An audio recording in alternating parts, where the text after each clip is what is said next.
Hi, folks. Nice to meet you again. So this is the second part of the series where I am talking about the people actually who helped me a lot. As I said earlier, my children asked me who are the people actually really helped me a lot. If you look back, so this is the video series of talking about them. So after I published the first video, some of my college friends, they looked at the video and they just started commenting a lot because they were telling me that, hey, do you want, like, you're not talking about my name.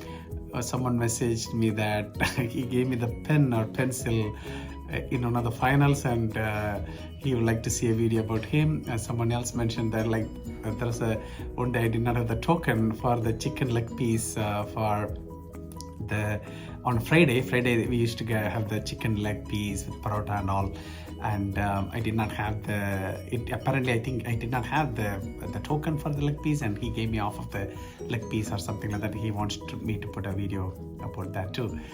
So there are funny things going on, but today I'm going to talk about another very important person, my friend in my life.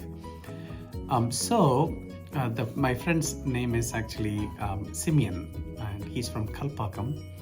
And I think it's very rare to find those friends, like who really love you, and they always like wants the best from you. So he's a very spiritual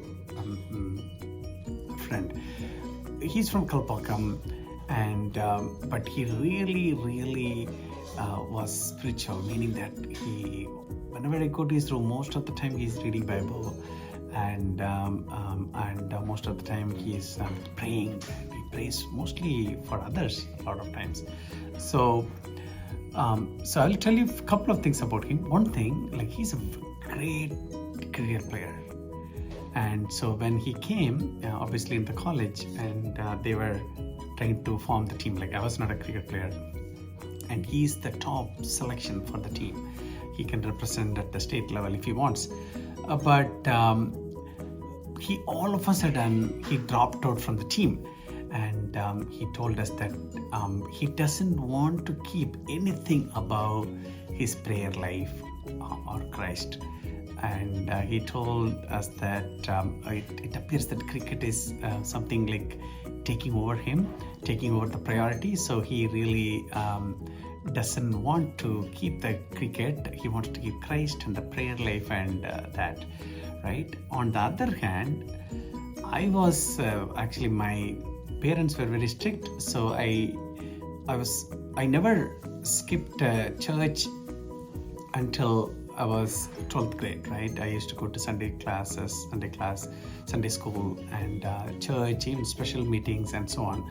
I never skipped any of those things. But when I went to college, I completely stopped attending church.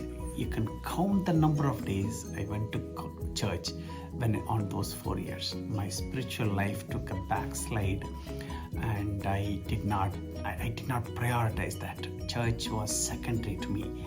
So that time, like, Simeon actually, he came and he started a prayer group in our college. So prayer group meaning, like, just behind one of the hostels there is like trees and benches and all.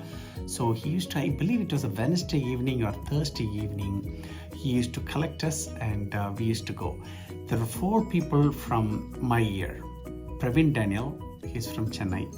John Sadish, he's from Marthandam near Nagarkoil. Then me, Jesdas, then Simeon. We were the 4 people from our year, but then there are a few other people, my seniors and other people were also attending that, attending the prayer meeting. So the funny thing is, Simeon actually used to invite us to that prayer cell, right? They call prayer cell, I believe, prayer cell. And every Wednesday he used to call. And I remember PD, we call Praveen Daniel PD. He used to be our friend. Simeon, I don't want to come. Like, so he used to run away. Like, if he sees Simeon walking towards him, he used to hide or he runs away from him. John Satish, yeah, okay. I think he probably most of the time he comes. I also really don't want to go, but when Simeon asks me, I will say yes, then I don't show up. Like, very rarely. I remember only a couple of days I showed up, few days, I think, for the prayer cell. So one day he came to my room and he was asking me about how is my spiritual life, and so I said, yeah, I never skipped church when I was in my school days, from LKG to 12th grade. I never missed a church, but then here I'm not attending any church and I'm not even going anywhere. So he started praying, and I just hesitated. I remember I was lying down in the bed, and but he was there is a chair and a table and the bed, and he was actually sitting kneeling down and praying. And I remember he just started crying. He just cried and prayed for me. That day I never forget. Actually, it was like he doesn't have to cry for me.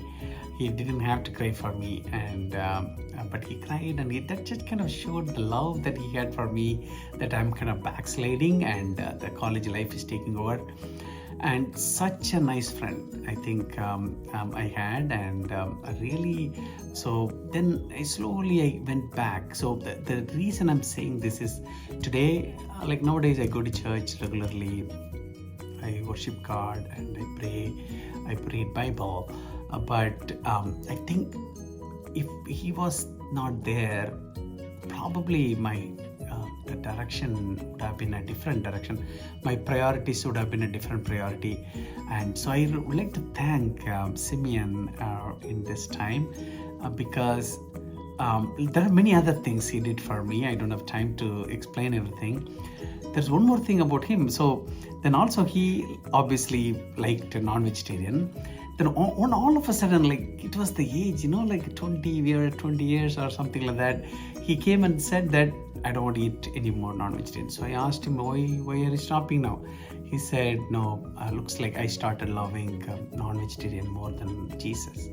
And he stopped. Such a dedicated person. And so I had a chance to meet with him in Mumbai. He settled in Mumbai. He's doing pretty well. And I went there. I met with their family. He took us, I think that was the first time I basically toured around Mumbai and other places in his car. We went and we had dinner, lunch and all in restaurants and so on. And also he came here to New York once, and he was staying in our place for a couple of days. I really cherish those days, whenever I needed some help, I used to go and pray with him, right? Whenever I had some downtime and all, I used to go and pray with him. So such a kind of a bonding I had with Simeon, and obviously that group, right? The PDs, John Sadish and me and Simeon. So and everyone respected Simeon.